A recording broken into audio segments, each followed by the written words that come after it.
Pernah tak dengar kata-kata ni, ish, kalau lah daripada dulu aku simpan emas, mesti sekarang ni dah banyak emas aku.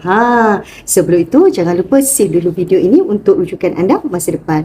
Okey sahabat-sahabat, teacher kan jumpa ramai orang yang baru nak mula simpan emas, tetapi kebanyakannya menunggu harga turun atau harga jatuh.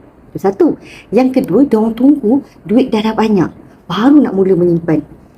So sebenarnya tak ada istilah waktu yang tepat selagi anda tak mula sebenarnya. Sebab kalau kita keep on nunggu, masa terus berlalu. Sedar tak sedar dah bertahun-tahun berlalu. Macam teacher, mula pada tahun 2015, kemudian teacher tunggu dan tunggu sampailah tahun 2020, barulah teacher sedar, 2015 aku beli 1 gram 180, hari ini 2020 masa PKP tu 1 gram dah 200 lebih.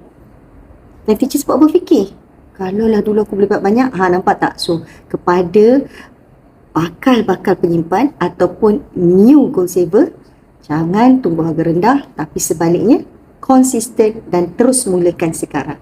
Jangan nanti-nanti.